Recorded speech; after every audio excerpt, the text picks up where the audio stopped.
November 19th, which is tomorrow, it's going to be birthday of Prime Minister Mrs. Indira Gandhi. November 14th was birthday of her father, Jawaharlal Nehru. And November 18 also is a birthday of some Vraj Kumar Maharaj, a very famous and rich Maharaj. I found out that he has an asset of 1000 crore rupees in Baroda. So, what is disheartening and disconcerting, like in a cricket, when the pitch is not good, the ball will bounce, and Anand Setalvat would say that the bounce is disconcerting, means it is very bad. In a very disconcerting situation, 14th November, 19th November, October 31st, which was the day of assassination of Mrs. Indira Gandhi by a BJP ally called Akali Dal, in conjunction with some Pakistani forces and a US government. Let's not visit it now. But no country or no person or no entity or no individual or no family is supposed to remember favors and good things done by anybody in that family or for that family or by that family, to remember forever. In America, what they have done is they have lumped all these presidents, whether they are Democrat or Republican, into one holiday, a President's Day. It does not matter, because nobody is going to argue. Similarly, they have lumped Veterans Day. That means all these soldiers who fought for the United States, they lump into one and declared a holiday. India has a very short independent stint, and in 75 years, the only leaders they saw, the only leaders of any accomplishment they saw were from Congress party. So it is very easy and it is very simple, and it should not be a matter of concern in a usual way, because there are only leaders from Congress party. But what is disconcerting is there is a trend to all these dead people like Sardar Patel. Sardar Patel was not a Jansangi. I mean, Sardar Patel was not, he was a member of a Seva Dal, which was formed during the independent struggle of India, because the British did not allow political parties. So this Seva Dal was formed, and then there was on other side there was a Vishwa Hindu Parishad, VHP, and VHP had its roots in Hindu Mahasabha. And there were parallel Muslim organizations, but the only secular organization was Seva Dal, and Sardar Patel was member of that organization. What is disconcerting is now Sardar Patel is now being termed as a Hindu Vishwa Parishad, Hindu Mahasabha member, Jansangh member, Bharatiya Janata Party member, and not what originally he was. That's very problematic. I don't care if you make a statue of Sardar Patel's body or his Lund, or for that matter his Gand, because for me, whether he is a Congressee or he is a BJP, simply doesn't matter because he's dead, and you don't count dead meat. You call them dead meat.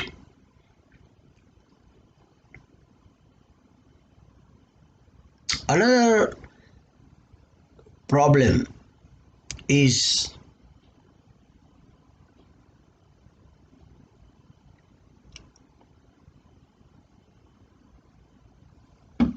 how and when and where the promises are made, the promises are kept, people are made full, or people are made to look stupid.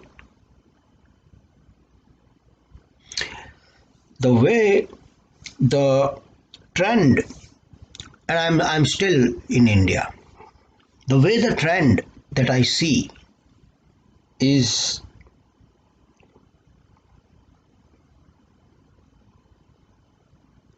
the polarization has become so bad and so ugly and so pathetic that anything that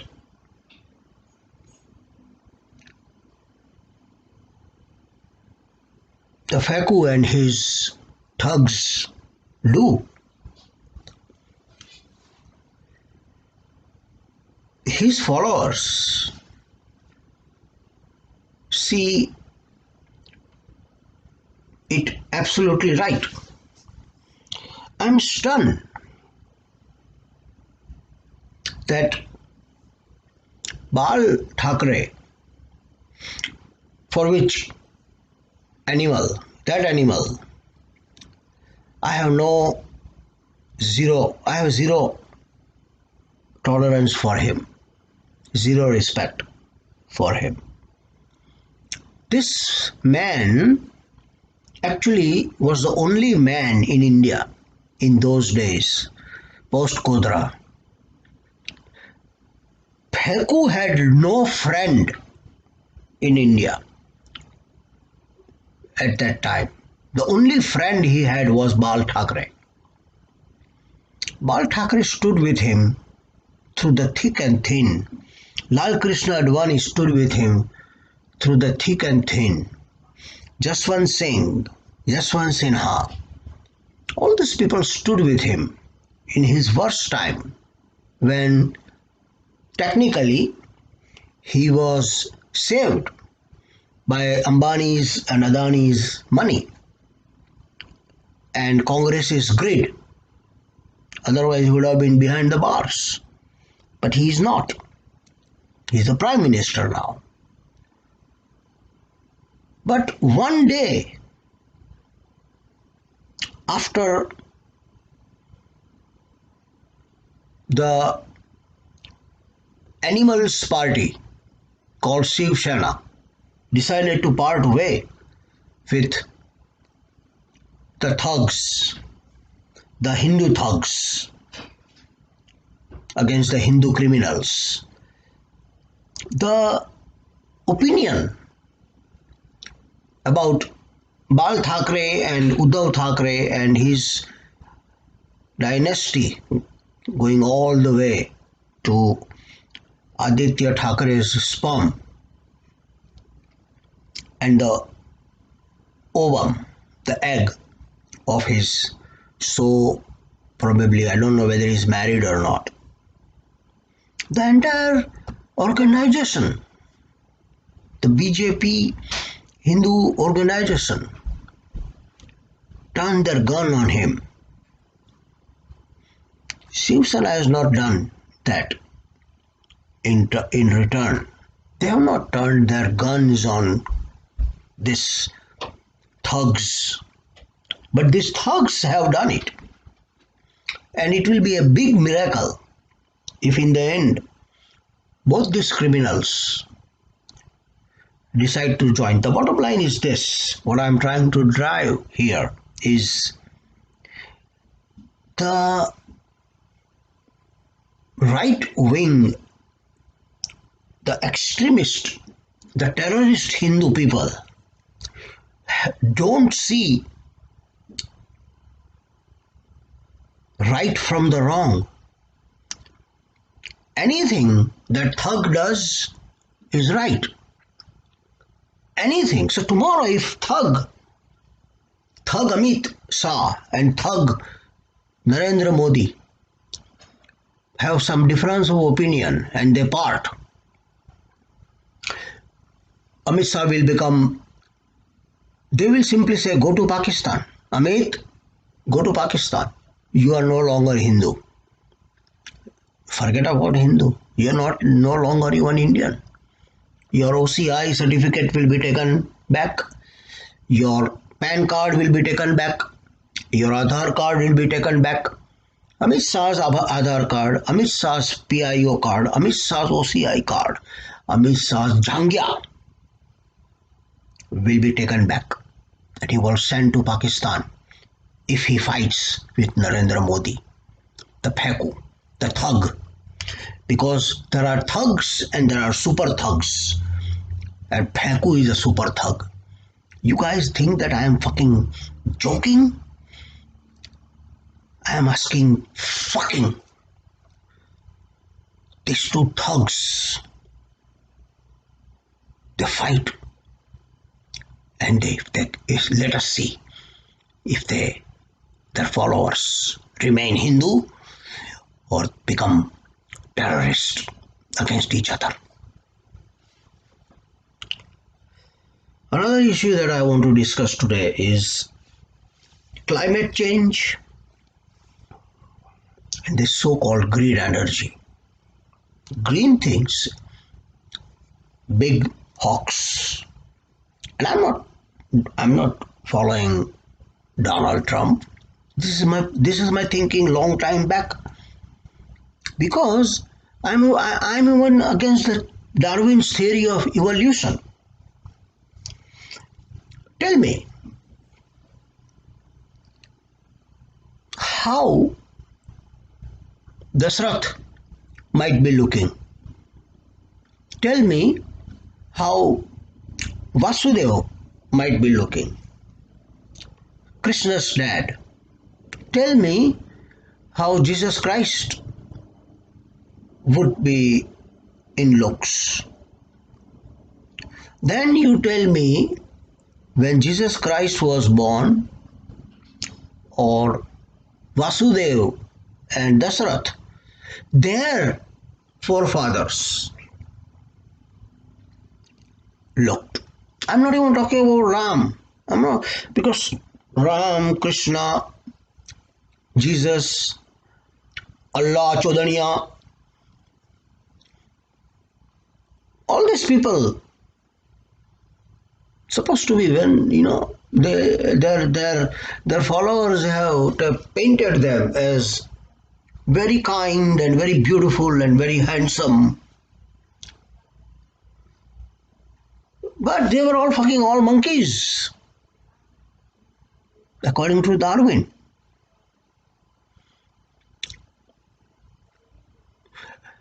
I don't think there is any written document, archaeological document, any medical proof,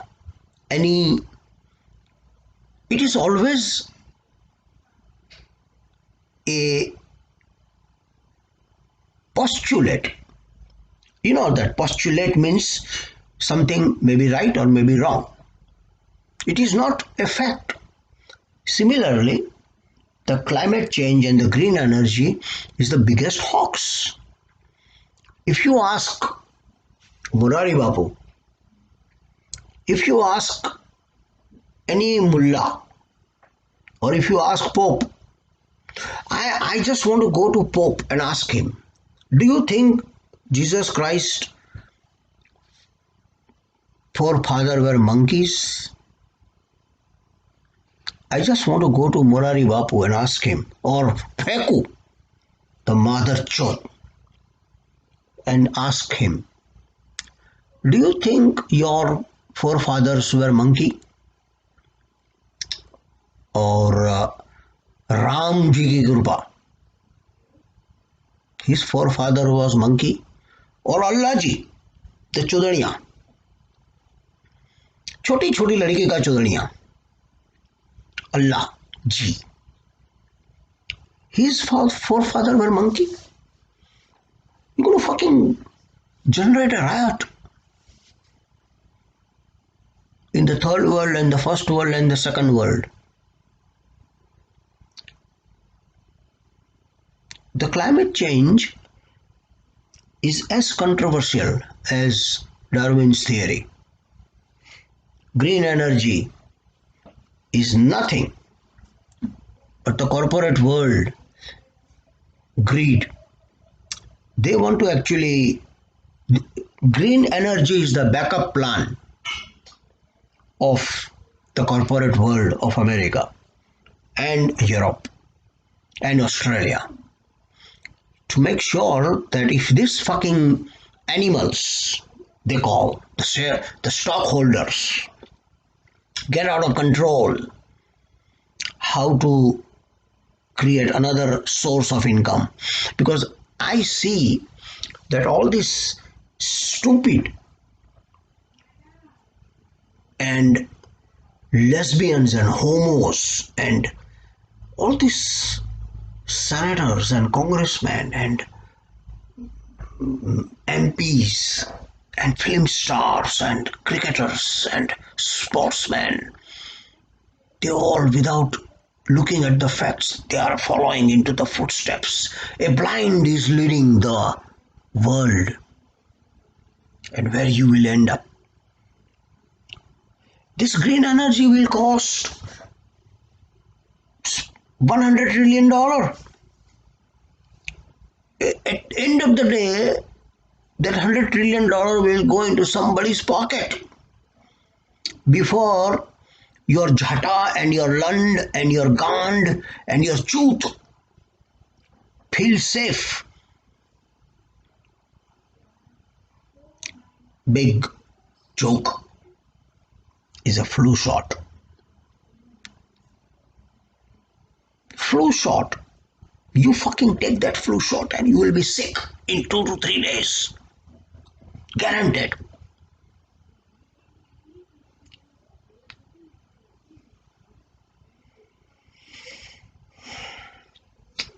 The Democrats are tired, and the Republicans have no energy to even masturbate or fuck the Democrats.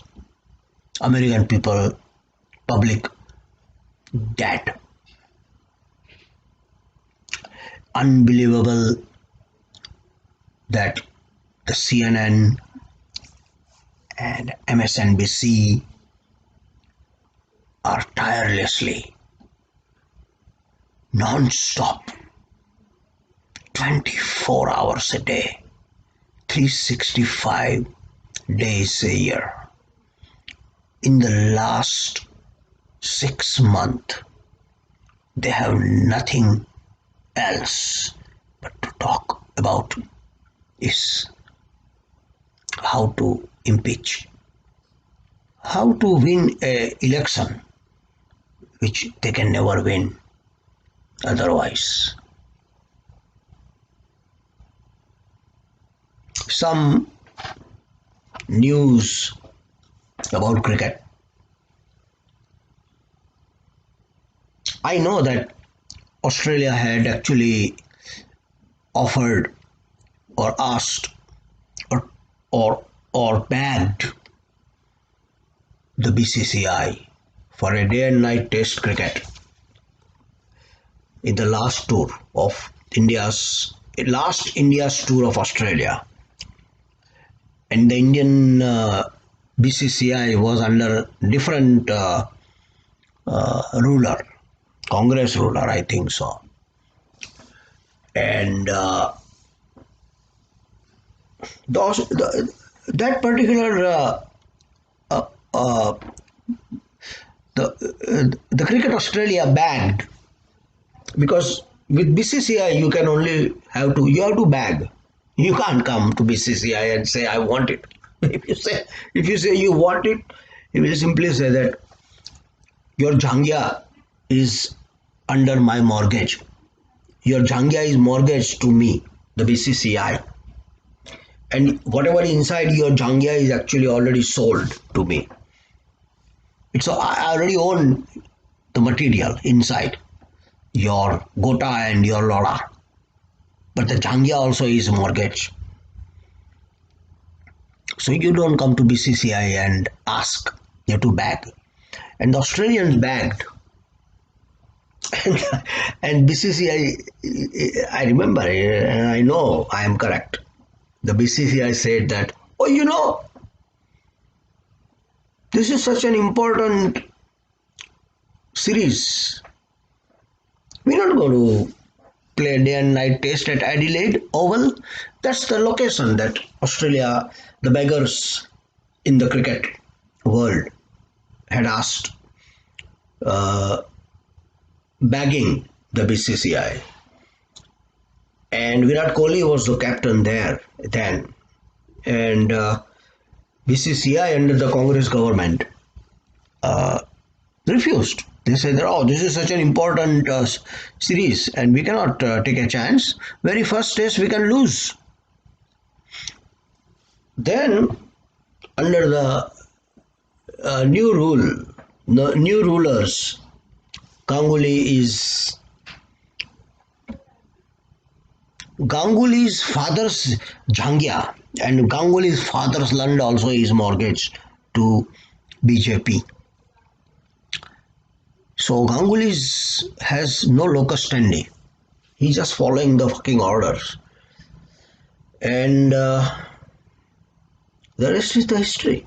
They make Bangladesh a scapegoat. And they have decorated the entire slum millionaire dog city, Calcutta.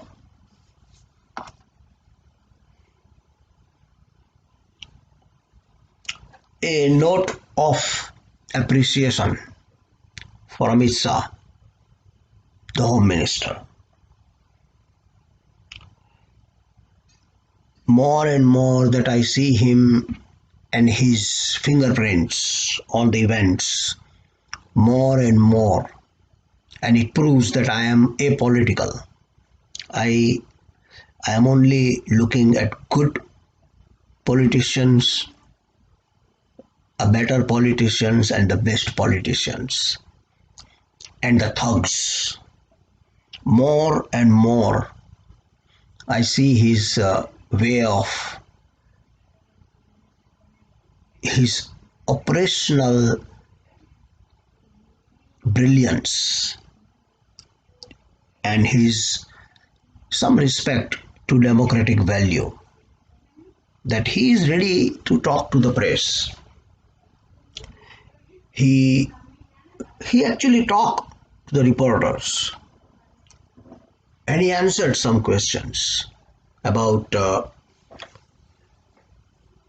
the Shiv Sena and BJP confederation. Not only that, but I am very, very impressed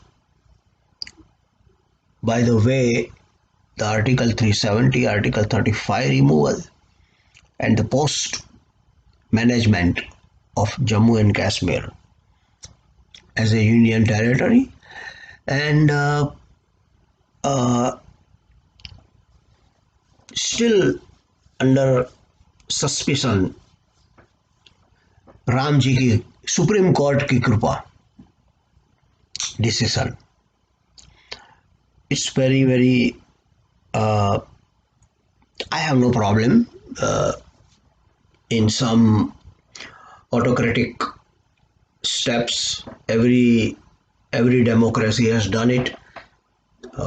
I simply want to make sure that the Congress, the bastards, the greedy, the chores,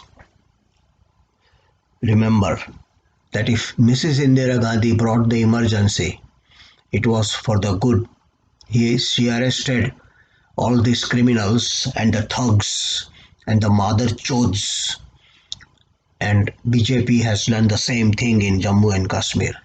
It is an emergency, but I supported Indira Gandhi's emergency and I am supporting Pheku and his thugs emergency in Kashmir, because for me it looks so simple that the time under which Jawaharlal Nehru took the decision to impose or give 370 safety to Hari Singh, Mrs. Indira Gandhi's emergency, and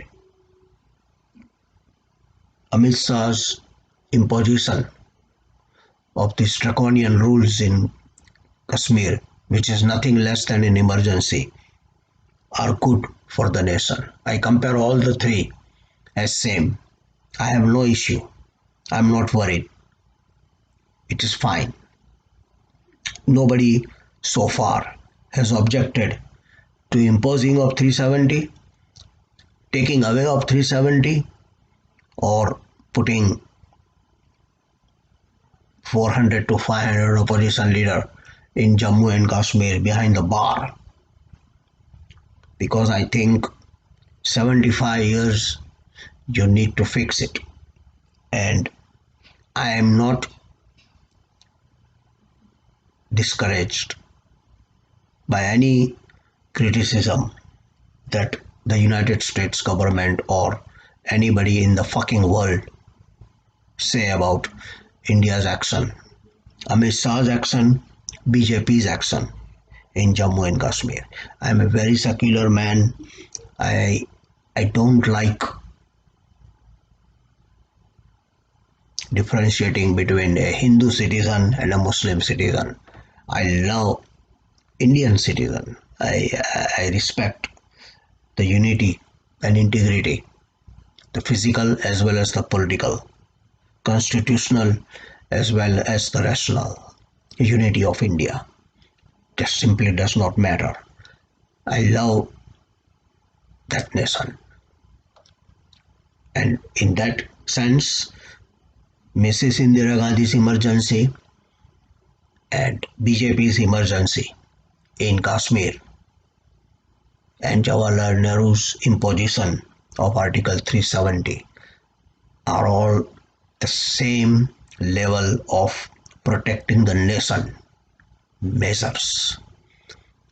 Pheku, his thugs, and all his mother chodes, Gujaratis, the Badwas, Hindus, should have the guts to fucking do or say. Because when Mrs. Gandhi brought that emergency, the Morarji was fucking in cohesion with CIA, and he wanted to actually overthrow a government. It's a CIA's plan that Morarji Desai, the mother chod, was following. Anti-national terrorist Morarji fucking Desai. So Mrs. Gandhi was right, Amit Shah is right, Jawaharlal Nehru was right. Long live India.